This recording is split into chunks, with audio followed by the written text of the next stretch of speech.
Okay, we have the HMV 103 back together again. And I'm going to have put the rubber feet on there to keep it elevated off the tabletop. Set the speed, and now I'm just spinning records to basically distribute the grease around in the motor. I usually play about 30 or 40 records, or sides, to get that done. Make sure everything is in good condition. Nothing's going to shake loose. Surprisingly, the friction leather was perfect. I guess I'm getting good at that. And didn't have to trim it to set the speed correctly. I am not using the reproducer that came with this machine because I want to go through it first, which I will do at home. However, I am using an HMV number 4 on here. This is an older one with the lettering on the front. Otherwise, it's exactly the same as the one that was on this machine, all brass, all of that. And I will test that at another time. But for right now, this is for the motor. So we'll spin a few records. Everything's working good. Yes, I know, this is green, not the right color, but being a Victrola collector, I have a variety of shades of green felt. I do not have any brown felt for HMVs. So we'll deal with that at another time. But for the moment, the green will do to keep the lid from banging down. Because like Victrolas, these are made to be played with the lid closed to reduce surface noise from the records. Let's open the sound doors. Whoop, spin it up. And we're going to play Ain't We Got Fun. That's the Benson Orchestra of Chicago.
Hey, we got fun. I know I've played that one before, but I have multiple copies of this one.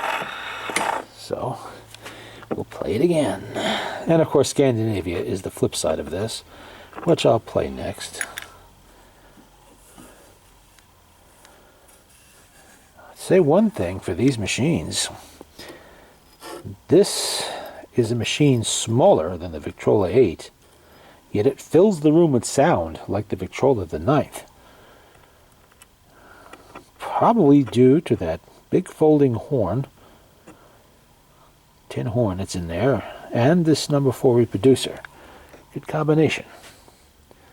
I should probably wind it up again because it is cold in here today. And it is only a single spring motor, so let's not tax it too much. Even if the spring is new. Okay.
One thing I have noticed is a very dark stain on this machine.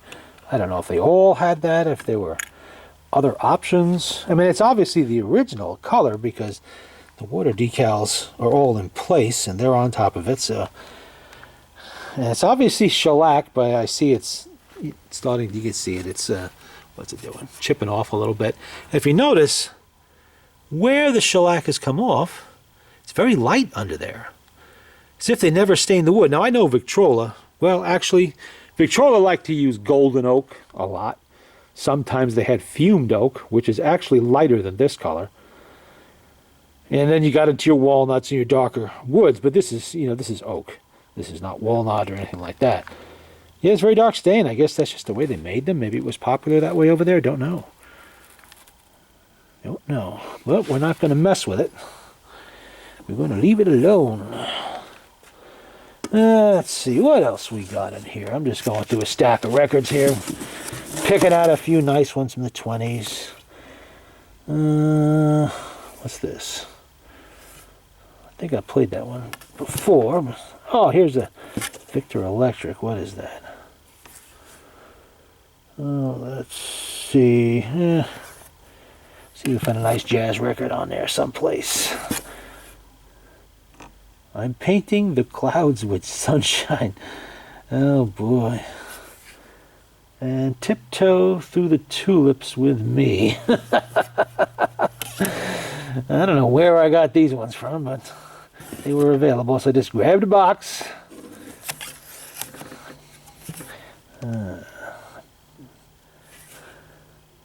Wow, that one's dirty. Really dirty. I don't want to play that. We'll clean that one first. Then we'll worry about playing it. Let's see. Petrushka. That sounds familiar. That's the B.F. Goodrich Silvertown Orchestra.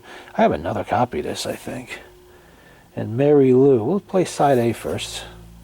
Not really familiar with that one, but it sounds really familiar. Like I've heard it before, which means I've probably played it before, but that's not unusual, because when you buy large collections of records like this, you tend to get a lot of the same records sometimes, because really they were very popular in the day and everybody bought them. So let's see, we'll put the needle in there without stabbing myself, always a good thing. Spin it up.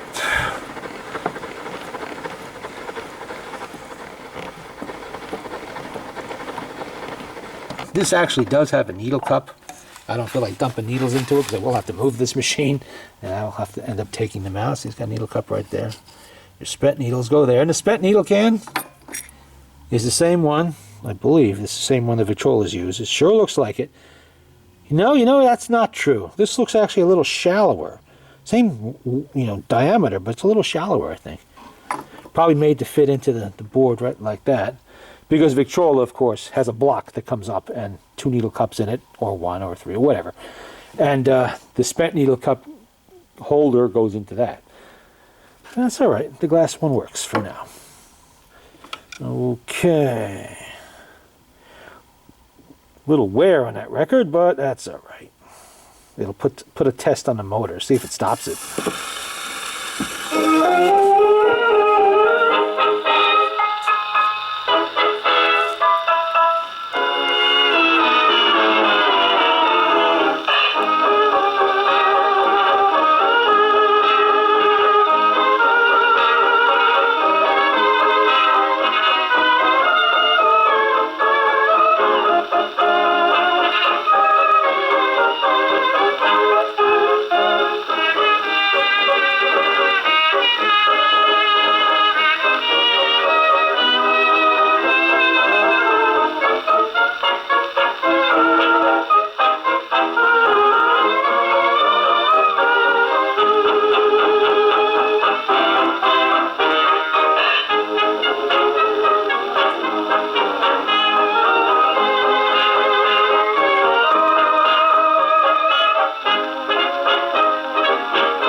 Presents all for you.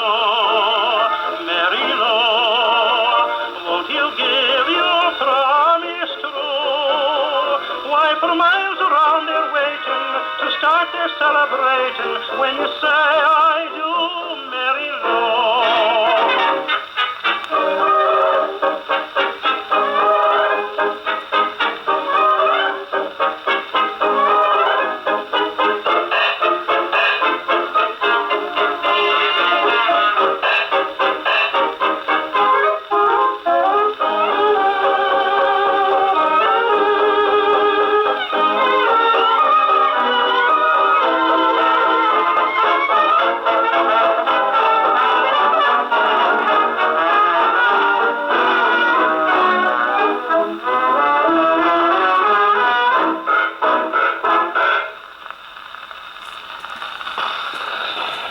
And there we go.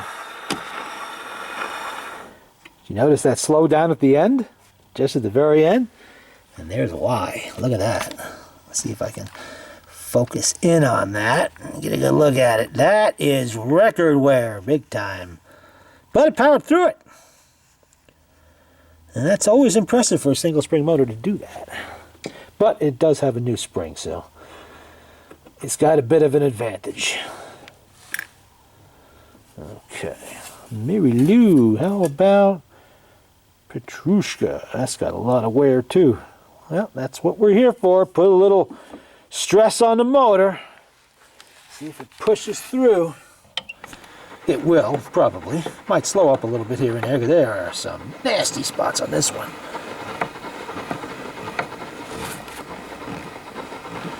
B.F. Goodrich, Silvertown. Of course, they were a tire manufacturer.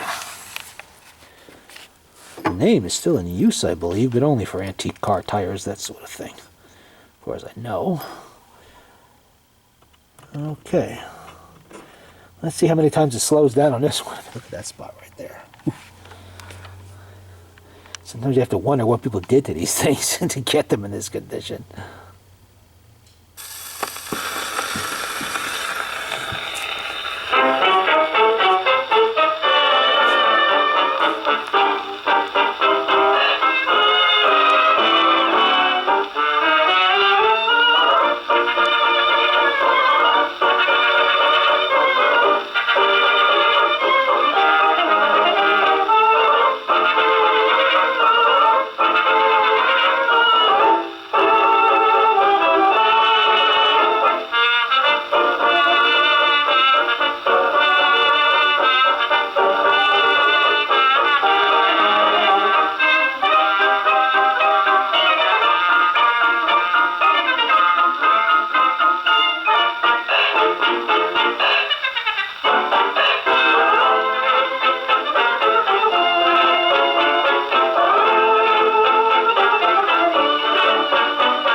While we pull our boat down to the sea, Petrushka, be true to me.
wasn't as bad as expected.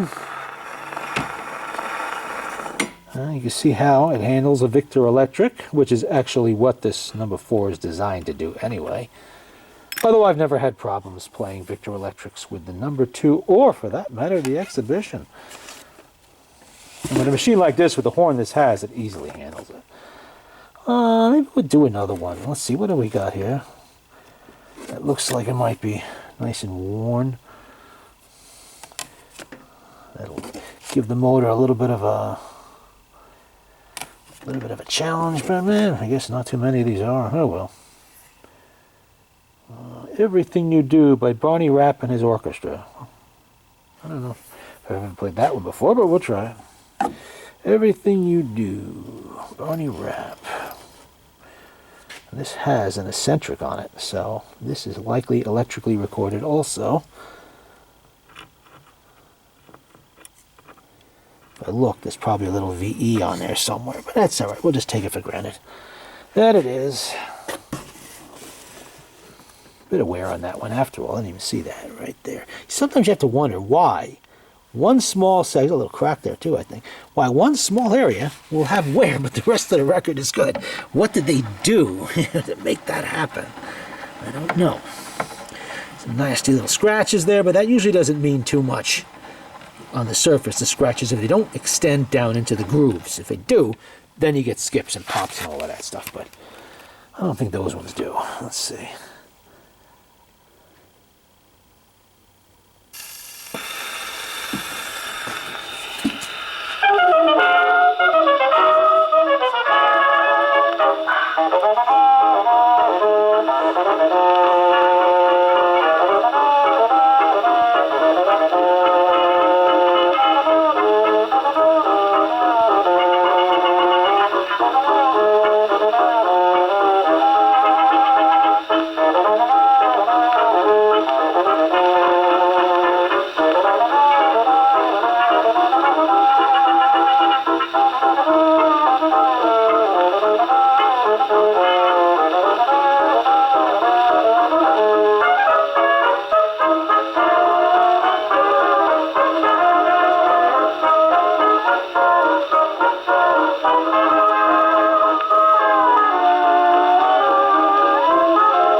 That would trigger the auto brake if it had one, but it does not have one.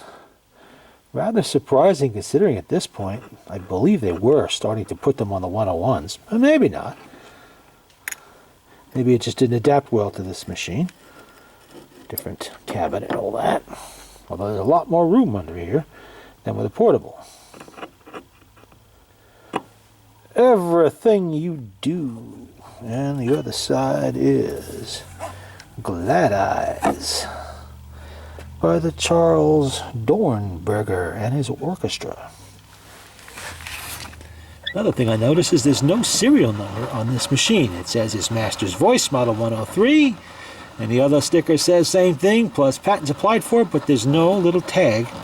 I thought there might be one under the turntable, but there wasn't. No little tag to say what its serial number was. Maybe they just simply did the serial number. I don't really know. These machines are fairly rare here in the States. You just don't see them, you know. This basically brought in by tourists. This one was probably imported more recently because somebody had been working on it.